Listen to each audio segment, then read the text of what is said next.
What is going on, everybody? It's the Frostfall here with another clash in Frostfall as I am taking on Mr. Roo over here as we are going to be heading into another very interesting clash here that went one way and we'll see how it goes. And we do see a little bit of Cryoling, Cryovern, and what could possibly be a Cryoscorch, but we'll get to that in a moment. As we both start, of course, out with 20 spirits. My opponent is actually going to be the first one to go in this clash as we are going to get started here. They won the dice roll. I've been doing dice roll as winner of the dice roll gets to start. So there's that. They go first. After some thinking here, after some shuffling and everything on their hand, they decide that they are going to go.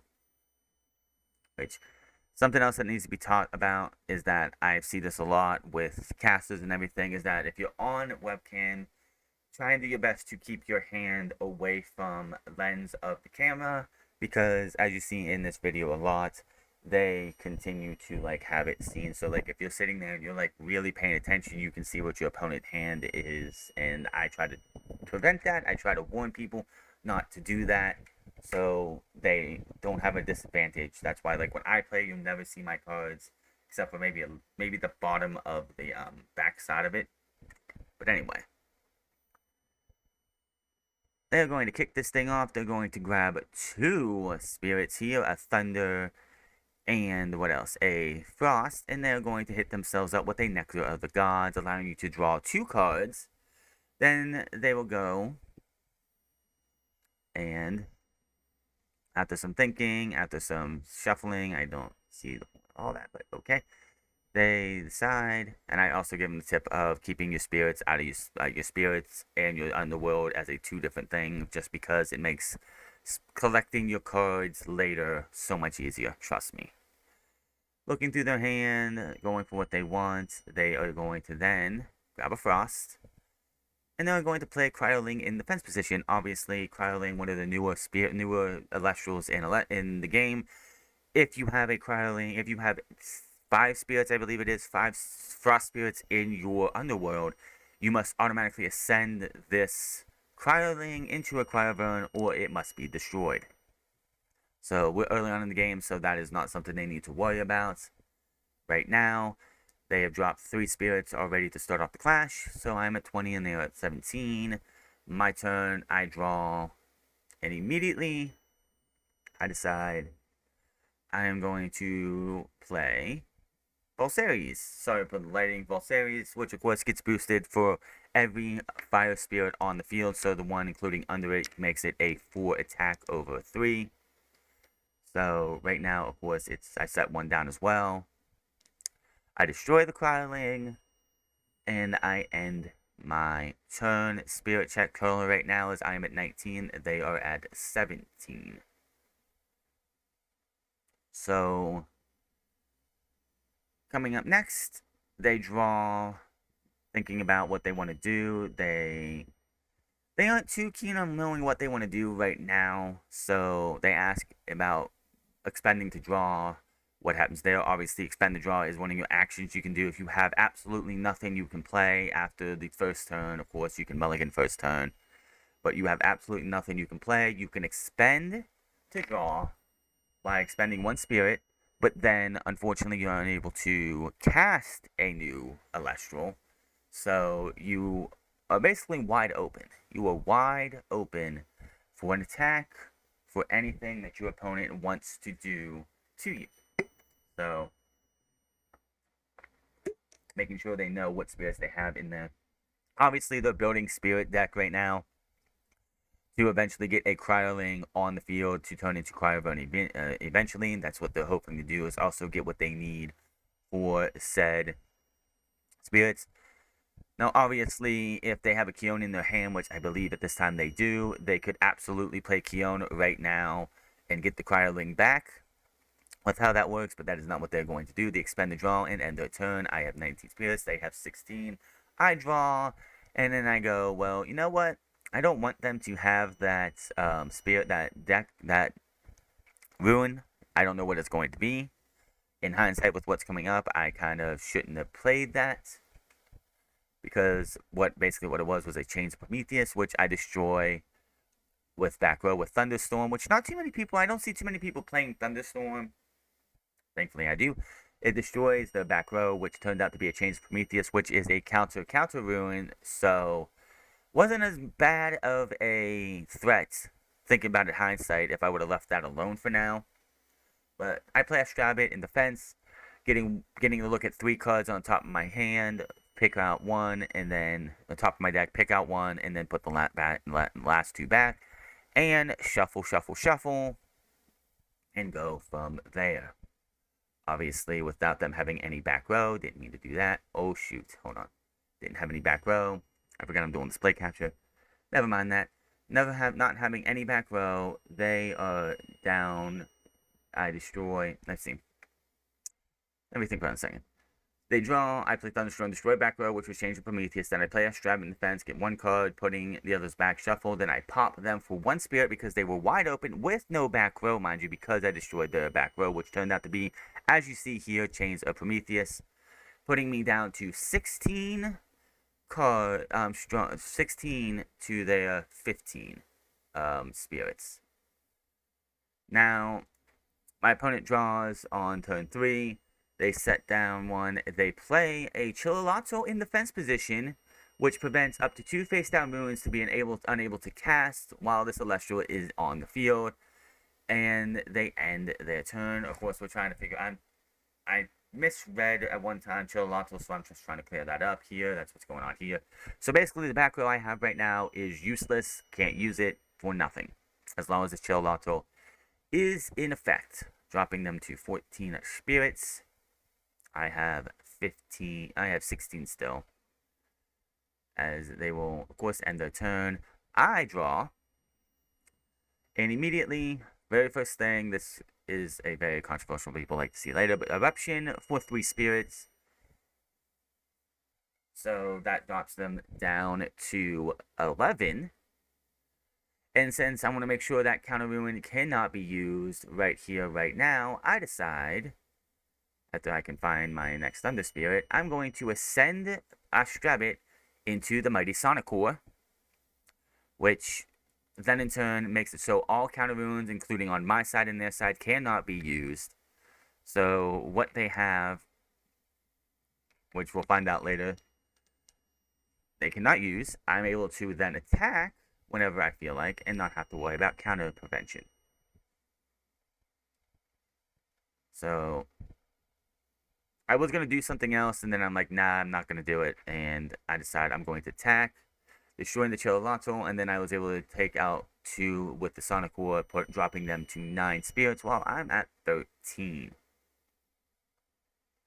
So this is where things will change a little bit in coming up in the next turn. I'm explaining the Counter Ruin stuff to them right now, as Sonic War it's counter and prevention. If you somehow are able to get Sonic Core and Leonite up on the field at the same time, that would be a very interesting battle, because neither a counter or Invoke Ruins could be played, and the only thing you'd be stuck with was Ruin is artifacts, stadiums, and divines. So there we go with the attack, knocking them down to 9 spirits. Now, my opponent draws. They then decide they're going to play the newest divine of them all, which is going to be Keone, as you see here in a second. They're going to play Keone, which is the brand new divine of this starter deck. And then they're going to attach 2 more to it, so that gives it 3. That drops them down to 6.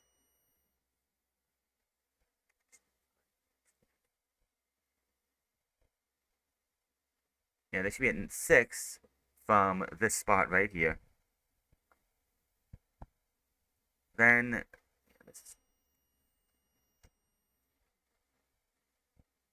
they disenchant. Obviously, disenchanting this allows her to bring back 1 cost Celestial from the graveyard, from the underworld to their hand, to their thing, dropping them to 5 spirits. But obviously, because you can definitely tell there is more than enough spirits there, they are just going to have to automatically move them to Cryoburn. This should drop them to 4.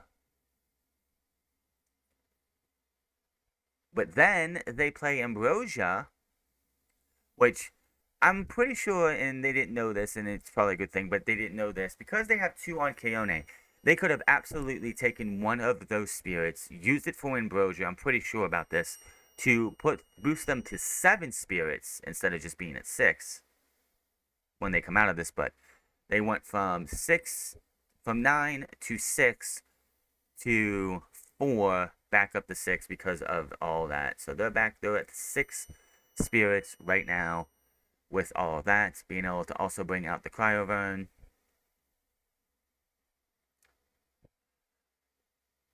They would crash into Sonic Core, so they took this entire Cryoburn, and because it has 7 attack and Sonic Core has 7 attack, they crash into it, allowing them both to be destroyed, thus freeing up Counter Ruins next.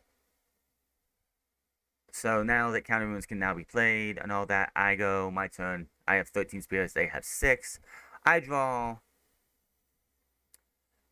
allowing me to then play Hephaestus, as I'm going there right now.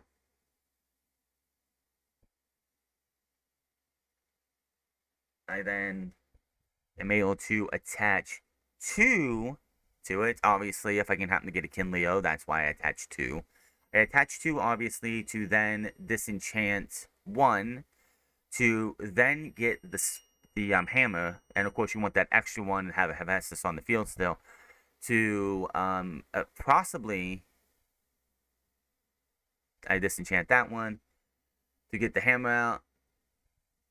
Then I get the hammer, obviously, and with everything that's going to be on the field, casting it as well, that is going to make Volseres, because it goes on the Volseres, I have not added anything else to the field yet, that is going to make Volseres an 11, plus 11 on the field.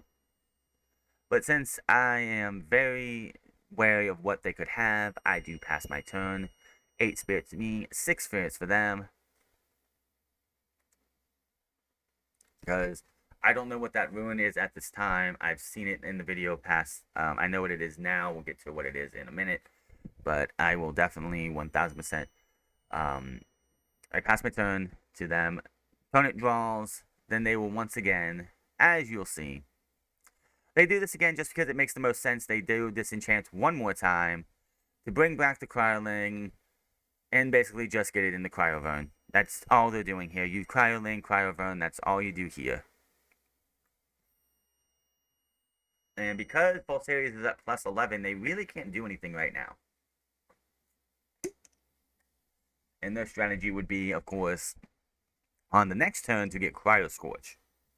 That is the way you would go with this. But, yeah, they send up. Not much else they can do. Thus, have to adjust everything. They end their turn. I draw. Then I play Toxion in the fence position, burning them for 1 spirit, because why not? It makes it a lot easier. They have 4 spirits going into this turn, so why not just get them 1 spirit? 1 spirit less. 1 spirit less means they ain't going to have anything less to do in the next turn.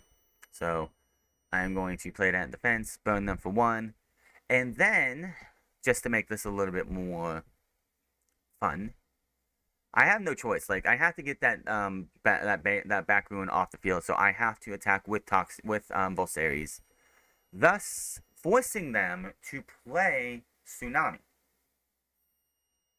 which they really didn't have to, but they needed to, and that forces all non-water Celestials to go into defense position. So I end my turn.